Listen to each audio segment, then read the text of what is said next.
And welcome to the hot stage via the Hot Lap Rally fans. Thank you so much for clicking on that button. I really appreciate it. So on to our preview for WRC Finland. It seems really it's been about 2 weeks really, hasn't it, since we've had our last preview. And the championship is looking a bit different as we exited Rally Estonia, the home of Tanak. But Tanak, sadly for him, finished second. But I mean, how can we? Mr. Solberg. Ollie Solberg wins. The sad thing is, he's in WRC2 this weekend. Boo-hoo. I know, it sucks, doesn't it? I would love to see what he would do in Finland. But anyway, we now have very much a championship challenge on. Is Tanak now going to sail into the lead? Or can Elfyn Evans do absolutely anything about it at all? Stay tuned.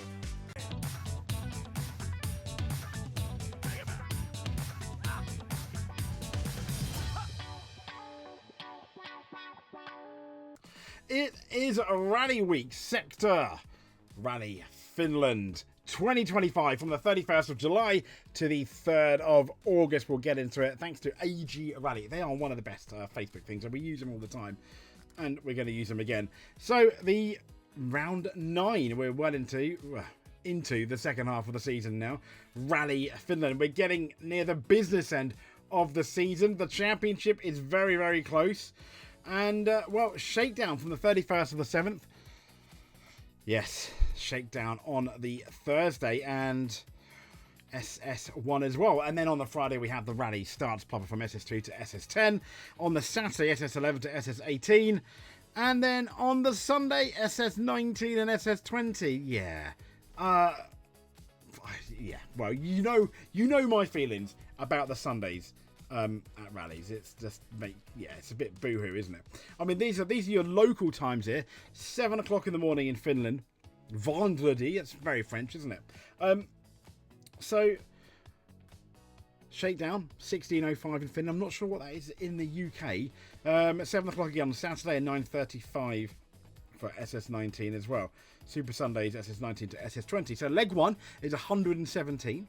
Leg 2 Saturday is 142 kilometers, and leg 3 just being a pizzly 47.96. Kind of sad. It's really upsetting. I'd like an actual Sunday, please. Thank you very much. WRC, we're not going to get that next year though, are we? At all? No, absolutely not. So this is the WRC entry list. Evans, Ogier, yep, Ogier's back. Tanak, Rovanperä, Nuvel, Katsuta, Formo, Piari. And then we've got I think, is this Cessk's last potential rally this year? We've got Monster, McLaren and Cessk's for the M Sport boys. But the entry list for WRC2, yes, Solberg, Rosell, Kohonen, to name but a few. Vala is in there as well. I mean, that's just going to be interesting. I'm really looking forward to seeing how Solberg goes from a really fast rally car with all that extra grip, all that extra downforce, extra speed to a slightly slower, not that much slower rally car in WRC2. I cannot wait to see it. I mean, I'm putting him as favourite straight away to win that WRC2 event in Finland. We'll talk about his favourite though, amongst the WRC1 drivers. So these though, I wanted to show you here. These are the points currently: 162 for Tanak, 161 for Elfyn Evans.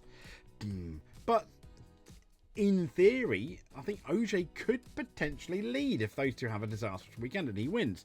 And if he is, will he then, as we sort of predicted, could then Seb OJ have a full time? I don't know. I've always said it. Tanak is I think the fastest rally driver currently of the current drivers, but he does make the most mistakes, I think, of the current drivers at his level. I know I'm not looking at you, Tak. We'll talk to you. We'll talk about you sadly in a bit. He's now opening the road for the first time in well over a year. So Elfyn Evans. We'll get into it. He's been a bit disappointing, hasn't he? I mean, we did a video about him the other day, if you want to have a look at it. This is the rest of the championship. McLaren, Cessk's, and Serradouis. WC event winners: 3 for OJ, 2 for Evans, 1 for Rovanperä, 1 for Tanak, and 1 for Solberg. Yep, Solberg, yeah, and sadly Piari and Taka have not won yet. Awkward. This is the WRC2 This is after round 8. Solberg on 85, Rosal on 82. It's going to be one of those two, isn't it? I think it's going to be Solberg ultimately, but we'll see. So before we get into the drivers, interesting article on Dirtfish that I wanted to share. Is Toyota scared of Tanak? Remarkable run of form for Hyundai's new championship leader. Of all people, there he is. There's a very sad, this is a very sad-looking Toyota driver. So little wonder the opposition is running scared, the article says. Tanak is on one right now. It's almost 3 years since he's enjoyed this run of results. Tanak's Hyundai, and let's be fair, it was dominated by Toyota at the beginning of the year. And all the jokes about Hyundai breaking down, can't last a rally, etc. Yeah. Their car is, let's just say, their car is a bit weak in places, absolutely. But it's the skills of Tanak, I think, as well, that's put him up there. He snagged 74% of the available points in the last 6 rallies and comprehensively outscored, obviously, because he's now leading his nearest rivals. Across Sardinia, Greece and Estonia, he's won 78 points, and that's 35 more than Evans. Now, is that a run of form and the Estonia's P1 position? Is it going to be a concern for Toyota? I'm going to say yes, surely. Tom Fowler is candid in his appraisal of the Tanak threat. Don't forget, he knows how dangerous he can be. They worked together to land that 2019 title. And he's put himself, his level of performance seems to be a little bit scary. Yeah, I think it is. Smiling thinly, Fowler told Dirtfish, I've been becoming gradually more afraid about what Tanak is able to do with the Hyundai since Portugal. He says his performance has been stepping up over the last 4 gravel events, and essentially I think he's only been held back by reliability and some consistency topics about whether he gets the car that he wants. He said otherwise his level of performance seems to be a little bit scary. Going into Finland, we know exactly what he's capable of. There have been some key battles in Finland in recent years, and I think all of the teams came away from Estonia with a little bit of learning, and the season and the battle is going to get closer. I think it very much is. But let's then have a look at those rally drivers, shall we? And those rally drivers. So what I suggest we're going to do is just a little quick chat about Rally Finland. As you know, average speeds routinely top 120 kilometers per hour, which is insane. Cars flying through crests, sweeping bends, similar-ish, some may say, to Estonia, but you need to be accurate here. And there needs to be, I think with all rallies, but maybe more so here, trust between that co-driver and the rally driver is going to be absolutely essential with that relationship. And as we know, Evans loves to make in this co-driver, loves to make detailed notes, which could be the key here. Finland, though, is one of the most historic events, and it's one of the most revered. It's where legends are made, says the WRC website, and where Finns in particular have traditionally thrived. Unless your name's Kalle Rovanperä, because then you hit a stone and go out the lead within, a stage of winning your rally. Yeah, absolutely heartbreaking. So let's get into the drivers. So I've listed the drivers this time about the ones that are under the least pressure to the ones that are maybe under the most pressure, in our humble opinion. So the guy under the least pressure is this guy here, the part-time driver, obviously, Sebastian, but I do think he goes into this rally as one of the favourites because, hey, it's Sebastian Ogier. You can't bet against him. He's, unlike Tanak, unlike Evans now, he's got nothing to lose, really, has he? Yet. Another one who I think is not under that much pressure in a way. We're talking about for a seat. Yes, he's under pressure for the title, but he's also very much on form. So, Tanak, yeah, I mean, this guy is absolutely on form. So no pressure, I think, from Hyundai. He's only going to put pressure on himself because he's in that championship challenge, but he has a decent run. He has had a fairly decent run of form. In my opinion. So next up, Adrian Formeau, who's been kind of average of late. Could he get I think he could get a podium here. All depends on how good that Hyundai is and how good the setup is. But more so than not Tanak, Adrian Formeau does make mistakes. Neuville just needs to find a different gear, doesn't he? What I don't understand. Last year, he was the king of opening the road. Something that Evans hasn't quite achieved yet. But this year, he's really, really struggling.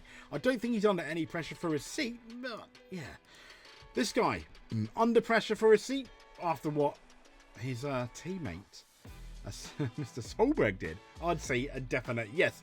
And I've got no reason to think he's going to do that much better in Finland. Yes, it is his home rally.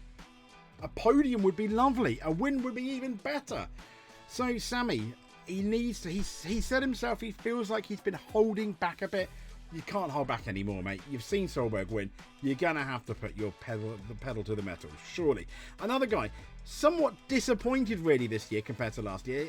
Everyone was talking about him. Martin Sesk, the next big thing.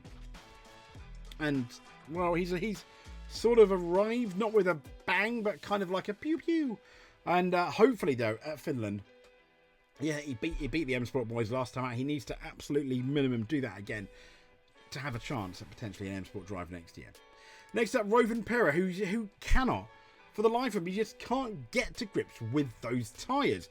I hope he wins his home rally. It will be such a lovely story after all those years of trying. Can he? Absolutely. He can. I think he just needs things to go his way. Be happy with the car. Get the right setup for those tyres. Munster, I mean, he's had over a year now. This should be a coming of age for Munster. It really isn't. I don't know why he's in M Sport if this keeps continuing. That is going to be the question come the end of the year. Two more left. And this guy, I think, is under the second most pressure. Why? He's lost the championship lead. He's not been... he's unlike the first third of the year, the quarter of the year, he was the on-form man. He's not now. Is pressure getting to Evans? This was a big question mark that we had at the beginning of the year. He had a disappointing 2024 campaign for the first, let's say, 2/3, and then he really ramped up. That's exactly what he needs to do now. Now he's not opening the road. He's got less excuses. Evans, show us what you got. And last but not least is Taka Moto Katsuta. Yep, the guy, vastly more experienced than Solberg, vastly outshone by Solberg in just one rally. Those comparisons are absolutely scary, and they should be haunting Taka in his sleep. We need to see the best attacker in Finland. Win it or bin it. I imagine now for the next few rallies, that's what I would be if I was Taka, because I think the only thing that's saving him in Toyota at the moment is the fact that he's Japanese, because it's certainly not his skill at the moment, sadly. I really want this guy to... I like all the rally drivers. Don't think I'm not liking him. I just want to tell some harsh truths. I really want them all... I wish they could all win. Sadly, that's not the case. But there we go. So, WRC Finland, who's going to win? Well, I'm thinking hopefully either Rovan Pera or Ogier are very much going to be up there. I think Tanak, it's going to be really interesting to see how he opens the road. If he gets a podium, that would be absolutely amazing. If he can beat Evans here as well, that's going to be another knife in the wound of Evans's form currently. But yeah, stay tuned throughout the week. We'll give you updates as well. Thank you very much for watching. If you are not subscribed, please do. That would be absolutely amazing. If you're already subscribed and you like this video, well, literally give us a like. Thank you for giving me a smile. Thank you for all your support. Thanks again, Chris, as well, for keeping in touch with me. I want to apologise. I've not been able to answer you. I'll apologise, and I've read the emails. I've not been able to answer all of them, but I really enjoy him. This guy, once again, I've always said he is the encyclopedia of rally. I wish we had. Once, I tell you what, if we ever get big and have our own rally channel, I promise, if we ever get big, have our own rally channel, have over 1,000 subscribers, and we get popular enough, we're going to have an Ask Chris segment, because I always guarantee he's going to have the answer to any rally question going.